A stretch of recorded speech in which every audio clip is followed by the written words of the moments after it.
Magandang hapon sa inyong lahat mga boss. Kumusta po kayo dyan? Samahan niyo po ako ating bisitahin ang ating ongoing project dito sa Dasmariñas, Cavite mga boss. Okay, so Garden Group Dasmariñas. Let's go! Bali, tapos na yung delivery ng hollow block. So dito naman mga boss yung fabrication area ni Boss Melvin. Yan.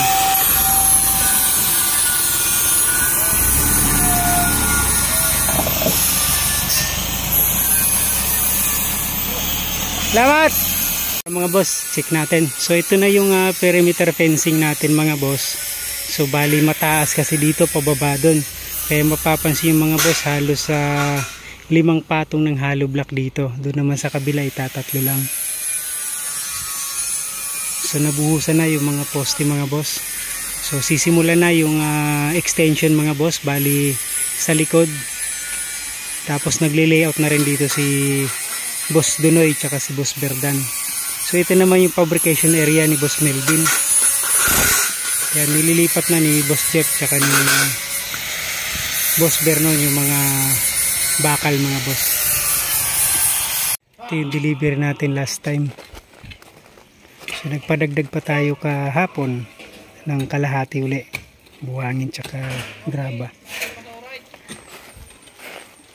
So ito naman dito sa may kapitbahay mga boss. Ayan. So dito mga boss, pinapatigas pa. So maglalagay tayo dyan ng beam. Tapos pag dinugtungan natin ng additional wall mga boss, lalagay ulit tayo ng beam dyan sa pinakang taas mga boss. So bali 2 beam ang ilalagay natin. Tapos meron pa tayong wall footing sa ilalim mga boss. Okay. So para mas matibay. So mataas po kasi ito mga boss, halos 3 meters yung height nito. So hanggang dun siya sa may precast na kulay puti sa pinakantaas mga boss, yung magiging wall natin dito sa kabilang side. So yun dito naman mga boss, paikot 1.8 meters. Kasama na yung gate, yung poste, yung fence. Yan.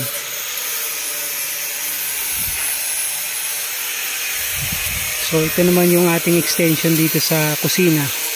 Bali 2 meters yung extended natin dito. Yung sa drawing kasi mga boss 1.9, so ginawa nating 2 meters na. So hanggang dun siya sa may pinakang likod mga boss sa perimeter fence. Tapos mag-additional tayo dito sa gilid ng service area, laundry area mga boss dito sa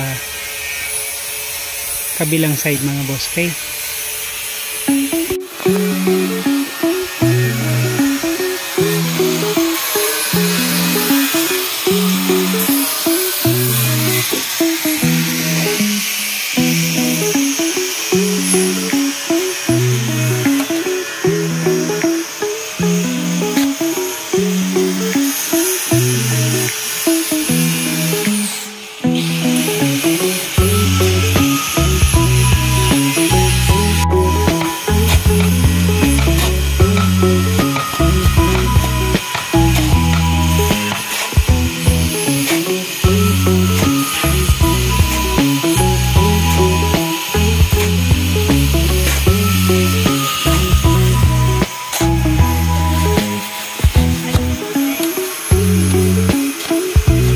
Boss na layout na rin to. Ayan.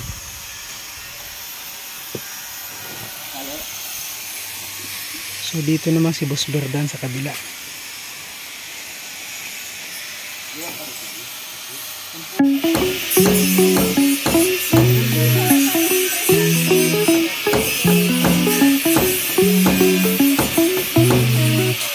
Mga boss, bali may bisita tayo. So sila yung homeowners mga boss. So bali na-request natin yung blueprint gawa ng may problema yung planning system mga boss. Okay? So maraming problema sa planning. Lalo na yung pag nagbuhos ng CR mga boss, bali barado siya, bumabalik. So check natin dito sa blueprint yung planning system niya kung saan yung mga linya para mabago natin, ma-correct natin yung problema mga boss. Okay?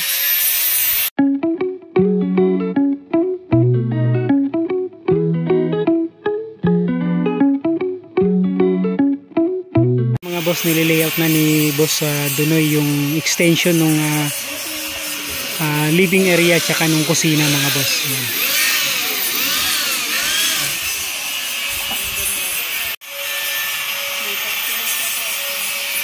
So maraming salamat sa kliyente natin, lalo na kay Sir Ed. So nagustuhan niya yung